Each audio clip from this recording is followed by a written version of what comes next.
dalam surah Isra hari itu kita disebutkan tak? Apa sebenarnya, kenapa nama dia Isra, kenapa nama dia bukan Mi'raj?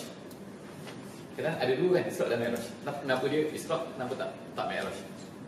Yang kedua, nama lain bagi surah Isra ni ialah Bani Israel. Nama surah Bani Israel. Setengah-setengah mushaf, saya ingat dulu masa saya kecil dulu, mushaf ada banyak jenis kan, mushaf Arab. Ada mushaf Mekah, ada mushaf Madinah, ada mushaf India. Dulu masa kecil-kecil dulu kami baca surah mushaf India tak? Kalau orang sekarang tak jumpa ikut mushaf India ni. Mushaf India ni dia lain sikit. Dia lain ni, tulisan dia lain, muka surat dia lain. Jadi nama surah itu dia tulis itu Bani Israel. Jadi kau tanya, mana surah Bani Israel? Okey, saya tanya lagi. Ada setengah-setengah surah ni nama dia memang dua. Contohnya surah Ghafir. Apa nama lain bagi surah Ghafir? Jangan tanya pula nanti kan. Tanya ni just bukan mesti jawab kan. Jangan takut kan. Macam hari tu kan. Ada satu surah kadang-kadang. Kemudian yang keduanya, satu surah tu yang popularnya kadang-kadang ada dua nama, tapi setengah-setengah tu macam surah Taubah ni. Surah Taubah apa nama lain dia? Bara'ah. Yes.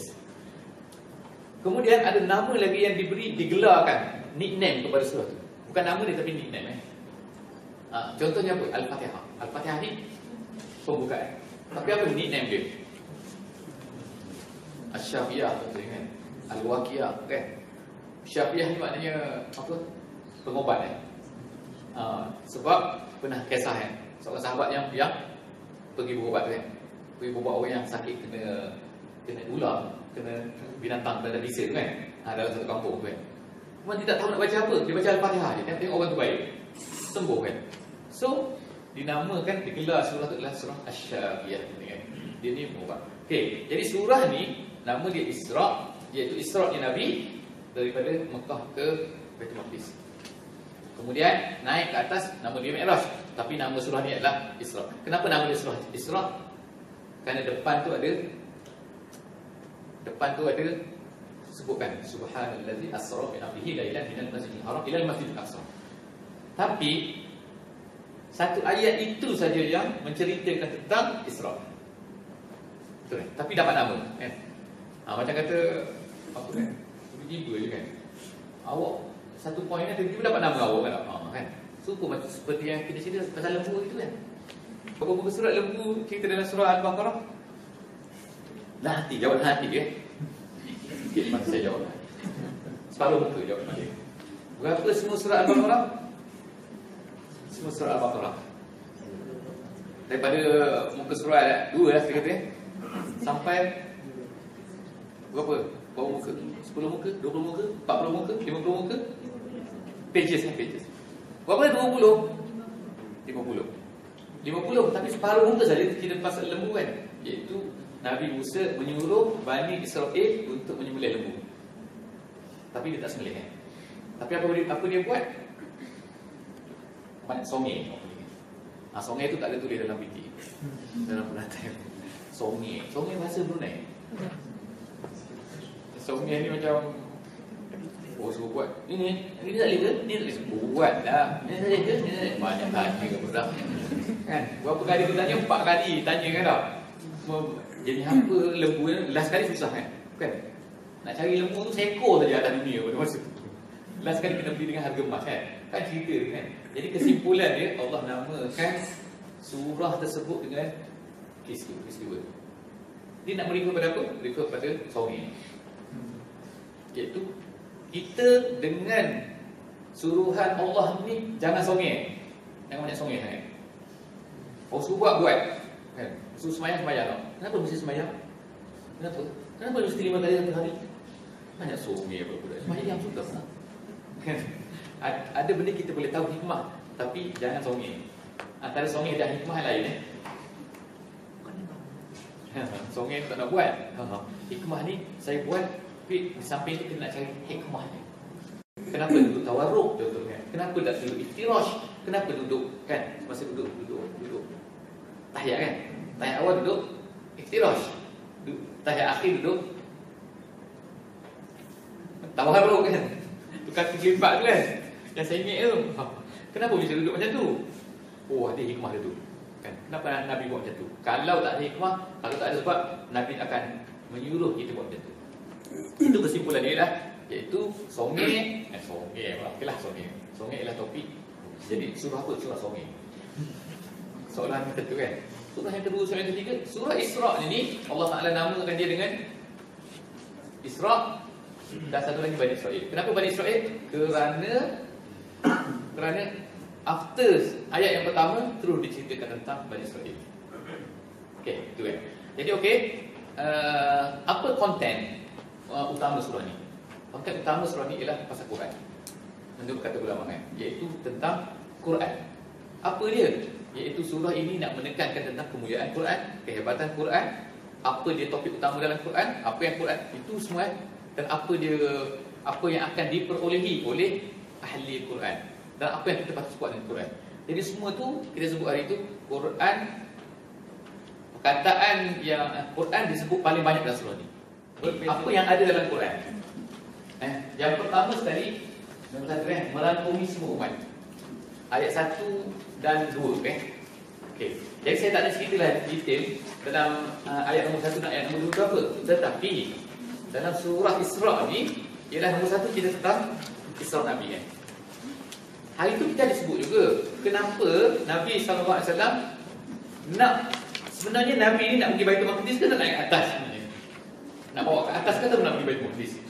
Kita lukis gambar itu segitiga kan. Ni macam tu kan. Ini Baitul Maqdis, ini Mekah, ini Sidratul Muntaha. Nabi sebenarnya nak dibawa ke Sidratul Muntaha. Tapi kenapa?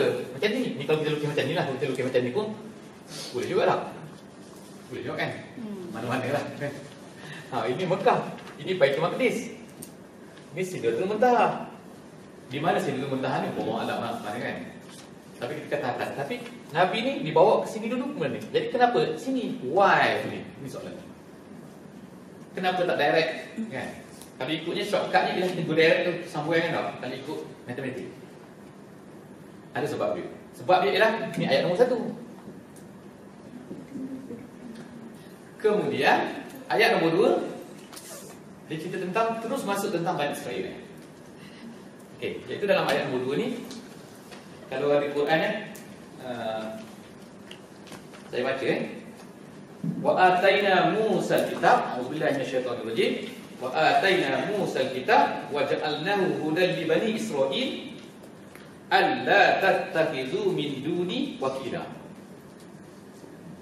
Terus dia masuk tentang Bani Israel. Terus cerita pasal Nabi Musa. Why? Sebab hari itu kita sebut iaitu atas dunia ni hanya ada 2 saja. Ini nampak. Satu iaitu daripada Nabi Adam hingga Nabi Ibrahim. Selepas Nabi Ibrahim sampai kepada Nabi Isa. Selepas Nabi Isa ni Nabi Muhammad SAW.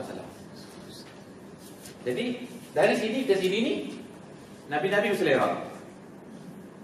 Adam, Idris, Nuh, Hud, Soleh, Ibrahim. Sampai Ibrahim. Sampai kat sini semua Nabi-Nabi ni membawa masing-masing membawa message kepada umat masing-masing. Tetapi bila sampai kepada Nabi Yaqub AS, Allah Ta'ala telah memberikan amanah kepada satu kaum. Ini masing-masing kaum kaum. Tapi kat sini satu kaum saja bertanggungjawab kepada semua. Kaum itu ialah Bani Israel. Bertanggungjawab kepada semua maksudnya bertanggungjawab kepada manusia seluruhnya. Dia bertanggungjawab untuk mengislamkan mereka. Kalau tak Islam, kena ajak mereka kepada Islam dan sebagainya lah. Sampailah kepada Nabi Isa AS. Jadi kita tengok semua Nabi-Nabi dalam area ni semua itu adalah daripada Bani Israel. Sampai kepada Nabi Muhammad SAW yang kita sebut itu Ibrahim pecah 2, Ishak dan juga Ismail. Kemudian Ismail pergi kat sini, anak dia Muhammad last kali kan. Yang ini ialah Bani Israel. Itu cara dia kan. Jadi maknanya bila Nabi Muhammad SAW diutuskan oleh Allah, sebenarnya dia ni nak menggabungkan semua, mengambil alih peralihan amanah nama dia. Iaitu kalau dulu yang jaga manusia atas dunia ni ialah Bani Israel.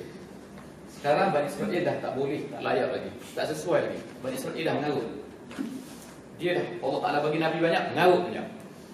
Jadi sekarang ni Allah Ta'ala pindahkan kerja ni, kerja untuk jaga dunia ni kepada umat Nabi Muhammad SAW. Jadi untuk umat Nabi Muhammad SAW ni jaga dunia ni, maka mereka perlukan satu benda. Benda tu ialah Quran. Jadi ini surah Isra. Itu macam tu Jadi oleh kerana itu maka kita tengok dalam surah Isra ni ada berapa benda Itu oleh kerana itu orang Islam ni kena faham betul-betul Quran ni. Jadi kalau orang Islam nak terima tanggungjawab, tiba-tiba Quran tak baca kan, macam kita diberi kerja apa, kan awak sekarang ni jadi kata menteri kata kan tau. Siapa nak jadi menteri ni? Haji jadi menteri menteri apa? Menteri finance nak kata. Dekat dia juga tak finance. Contohnya. Tapi apa benda finance pun tak tahu, malah baca semua tau. File dia kena baca semua betul aja. File sebelum ni benda ni tak tahu semua. Benda tak tahu. Kita tahu nak jadi menteri finance. Macam mana Haji? Contoh kan. Jadi kita macam tu juga. Kita sekarang nak jaga amanah apa? Menjaga dunia ni. Awak kata malas saya. Malas aku nak jaga anak. Sudah. Boleh tak? Tak boleh. Awak memang dah dibagi jadi menteri. Bukan menteri ni Ni besar lagi daripada menteri ni. Kena jaga manusia. Jaga manusia. Orang Mexico saya kena jaga juga. Ya tak? Bukan awak kerja awak tengok filem Mexico. Kerja awak kena Islam kau orang Mexico tu kan? Bukan. Orang dekat Amazon. Tahu Amazon apa? Tak pakai baju, megah, macam-macam dalam hutan kan. Pemain dengan ular, duduk tahu kek semua kan. Semua tu kita juga tanggungjawab. Ya, kita tanggungjawab. Aku malas kira, malas semua. Ni. Jadi tanggungjawab tak boleh lari. Kalau dah kena bagi, siapa yang bagi ni? Ni bukan sultan bagi, ni bukan raja bagi, tapi ini Allah Ta'ala bagi. Daripada mana? Daripada surah kan? Jadi maknanya itulah kan. Jadi nak tak nak mesti kita kena ada bekalan manual Macam mana nak buat kerja ni? Manual dia ialah Al-Quran. Jadi sebab tu orang Islam ni kena faham Quran. Nak tak naknya kan? Baca number one, tapi the next tu ialah lagi penting lagi ialah kena faham. Jadi kita ni baru slowly nak faham surah nak faham the konsep pun kan. Jauh lagi kan. Jadi sebab tu mungkin kena buat apa ni setiap hari lepas ni. Quran, apa arahan? Dia bermula daripada ayat 23. Nampak kan? Nampak? Ayat 23. Kalau tak nampak tengok kertas. Jadi ayat 23 ni saya akan baca daripada ni lah. Daripada Quran InsyaAllah. Ayat 23 ni apa?